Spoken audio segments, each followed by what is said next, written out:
საქართველოს და მსოფლიო შეერთებული შტატების არჩეული პრეზიდენტის ინაუგურაციის მოლოდინშია. ასეთ მოლოდინს არა მარტო ტრამპის არაპროგნოზირებადობა, არამედ მხოლოდ თავისუფალ სამყაროში შესაძლებელი არჩევნების მეშვეობით ძალაუფლების ცვლილება ქმნის. აბა დანარჩენ სამყაროში ყველაფერი გარკვეულია. ავტორიტარული უძრაობა და ლოდინი სანამ მმართველს ან მიქელ გაბრიელი მიაკითხავს, ან განრისხებული ხალხი. სანამ კაპიტოლიუმიდან პრეზიდენტის მიერ კატფიცის დადების საოცრად შთამბეჭდავ ცერემონიას ნახავთ, ერთი წუთით დავფიქრდეთ. რა იქნებოდა მსოფლიო, რომ არა თავისუფალი სამყაროს ლიდერი ქვეყანა და მასთან კოალიციაში მყოფი სახელმწიფოები. როგორები ვიქნებოდით ჩვენ, როცა დედამიწაზე გაბატონებული ავტორიტარული სიბნელის ღრუბლებში იმედის სხივიც კი ვერ გამოაღწევდა. ამიტომ ღმერთმა დალოცოს ამერიკის შეერთებული შტატები, მისი ახალი პრეზიდენტი და ღმერთმა დალოცოს საქართველო და თავისუფლებისთვის მებრძოლი ქართველი ხალხი.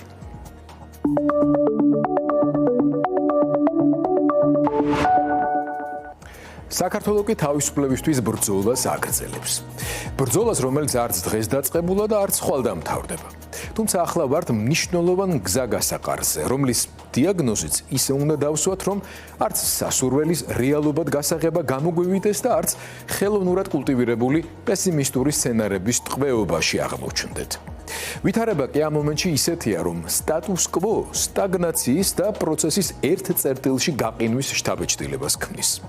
საპროტესტო განწყობის რუტინულად ფიზიკურად გამომხატველთა რაოდენობა საკმარისია იმისთვის, რომ მუხტი არ განელდეს. რეჟიმმა გაბრაზებული ხალხის სუნთქვა კეფაში იგრძნოს. თუმცა არა საკმარისი სისტემის ჩამოშლისა და იმ მასშტაბის დისკომფორტისთვის, რომელიც მოწინააღმდეგე მხარეს სრულად დისფუნქციურს გახდიდა. მეორე მხრივ, ვერც რეჟიმი გადადის მასშტაბურ შეტევაზე. პერიფერიებზე აქტივისტებს კვლავ არბევს, აპატიმრებს, პოლიტიკურ ლიდერებს ფიზიკურად უსწორდება, ჟურნალისტებს იჭერს, ჯარიმებზე არიგებს, მაგრამ ხალხის სამობილიზაციო რესურს ვერ ამცირებს და უფრო აქტიური თავდაცვის მდგომარეობაშია, ვიდრე აქტიური თავდასხმის. ეს სტატუს კვო ჯერჯერობით ნარჩუნდება, რაც ცხადია სამუდამოდ ვერ გაგრძელდება. რომელია ის ფაქტორები, რომელიც ვითარებას რადიკალურად შეცვლის თავისუფლებისთვის მებრძოლი ქართველების სასარგებლოდ. წონასწორობის წერტილი დღეს ორ მნიშვნელოვან გარემოებაზე დგას. პირველი, ესაა სისტემა, არა მარტო ძალოვანი ორგანოები, სახელმწიფო ბიუროკრატია, საჯარო სამსახური, რომელიც შეიძლება რეპრესიების წინა ხაზზე არ არის, მაგრამ მთავარი რეპრესანტების და მათი ხელმძღვანელების ფუნქციონირებად გარემოს უზრუნველყოფს. და მეორე, საზოგადოების ის ნაწილი, რომელიც პროტესტში ნაკლებად ან საერთოდ არ მონაწილეობს. ესაა ქალაქების საშუალო კლასს მიღმა მყოფი მოქალაქეების დიდი რაოდენობა, რომელთა უმრავლესობაც უკვე ხვდება, რომ ქვეყანა არასასურველი მიმართულებით მიდის. ხალხთან არაადამიანური მოპყრობის გამოც უკმაყოფილოა, მაგრამ სოციალურ სიდუხჭირეს, უფრო სწორედ ყოველდღიური შემოსავლისთვის ბრძოლას იმდენად დიდი ენერგია და დრო მიაქვს, რომ ამ რუტინიდან ამოვარდნა პირდაპირი გაგებით ოჯახის ყოველდღიური სარჩოს დაკარგვის თვალსაზრისია. ჩვენ თანამოქალაქეების ეს ნაწილი თანაგრძნობით შემოიფარგლება, ან მიმდინარე პროცესისადმი გულგრილობას იჩენს.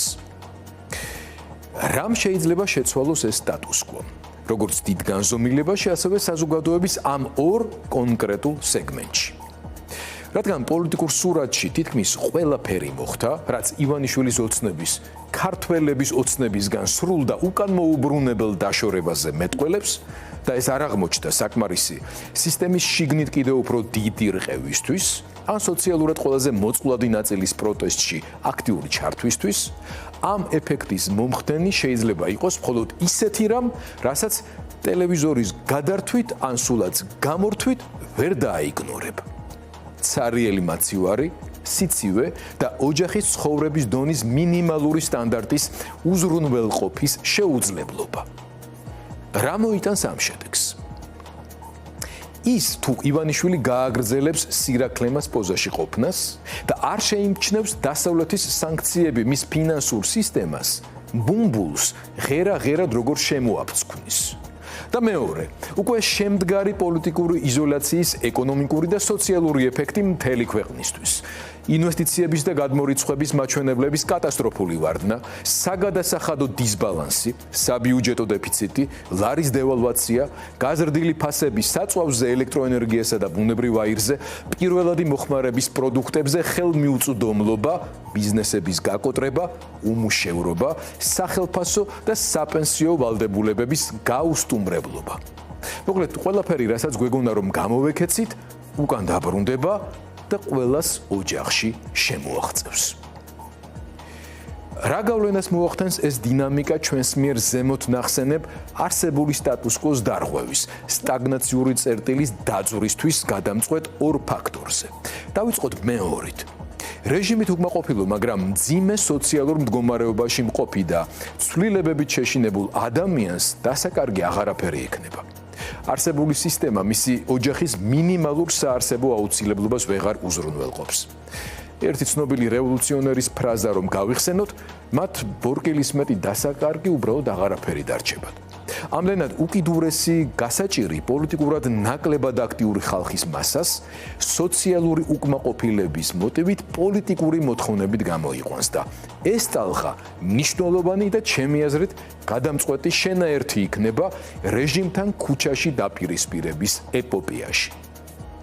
და მივუბრუნდეთ პირველ ფაქტორს, ანუ რეჟიმის მდგრადობას შიგნიდან, სისტემას, სადაც ჩვენაერი ადამიანები არიან, რომლებიც შესაძლოა ტერორის პირველ ხაზზე არ იდგნენ, მაგრამ თავიანთი ფუნქციების შესრულებით. სისტემაში უზრუნველყოფენ იმ ამოცანას, რასაც პროტესტის შეკავება და არა მარტო რეპრესიული მანქანის, მთელი სისტემის ქმედუნარიანობის შენარჩუნება ქვია. საჯარო მოხელეთა ეს ნაწილი სპეციფიურ მდგომარეობაშია. ეს ადამიანი ჯერჯერობით ინარჩუნებს წონასწორობას და პროტესტს ღიად ვერ უთანაგრძნობს ან საერთოდ ინდიფერენტულია. ამ მდგომარეობას პირობითად შეგვიძლია უწოდოთ წონასწორობა, რადგან საითაც სინდისია, იმის აპირისპირო პინას ვერაფერი უნდა წონიდეს, თუმცა მაინც. მათი დიდი ნაწილის სინდისის დროებითი ანესთეზიისთვის გამოდგება.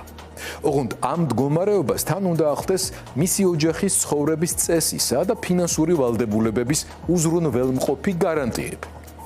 ეს ბალანსი თუ ირღვევა და დასავლეთთან ომში ყოფნის, პოლიტიკური და ეკონომიკური იზოლაციის, ღრმა სოციალური კრიზისის პირობებში უეჭველად დაირღვევა, თან ძალიან საგრძნობლად მივიღებთ მოცემულობას, როცა სინდისის ანესთეზიისთვის საჭირო ფინანსური რესურსი აღარ იქნება და საჯარო მოხელე, მოსამართლე, დიპლომატი, პოლიციელი დარჩება საკუთარი გამოღვიძებული სინდისის პირისპირ შემოსავლების მკვეთრი კლებისა და ხარჯების კატასტროფულად მატების პირობებში, რაც დამეთანხმებით ივანიშვილის, კობახიძის, დინარაძის თუ სუბარის სიგიჟეში გადასული არარსებული იდეებისთვის გადაფარების мотиваციას ძალიან სწრაფად გააქრობს და მეტიც, მათ ენთუზიაზმს საწინააღმდეგოდ მიმართავს. რომ შევაჯამოთ დღეს არსებულ სტაგნაციურ წერტილს, როდესაც ვერც პროტესტი ახდენს საბოლოო გარდატეხას და ვერც რეჟიმი პროტესტის ენთუზიაზმის გატეხვას.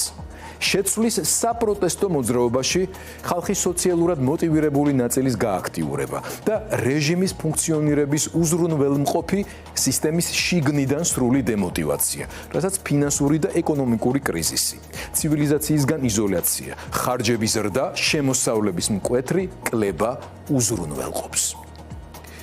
დასკვნისთვის რა უნდა მოხდეს, რომ ამ შედეგამდე, ანუ სტაგნაციის წერტილის გარღვევამდე, რეჟიმის ჩამოშლამდე მივიდეთ? უწყვეტი პროტესტი.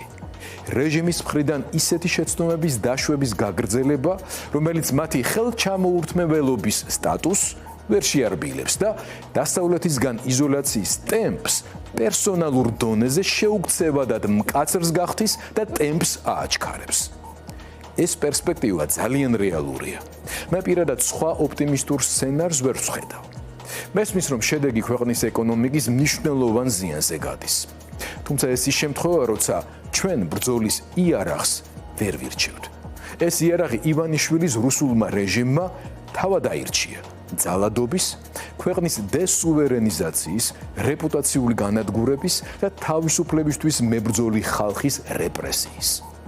შესაბამისად, ქართველი ხალხის და ისტორიის წინაშე მთელი პასუხისმგებლობა შედეგებზე მხოლოდ მათ ეკისრებათ და არა საქართველოს გადარჩენისთვის მებრძოლ თავდადებულ საზოგადოებას, რომელმაც დასავლეთთან ერთად ყველაფერი გააკეთა, რომ ამ წერტილამდე არ მოსულიყავით.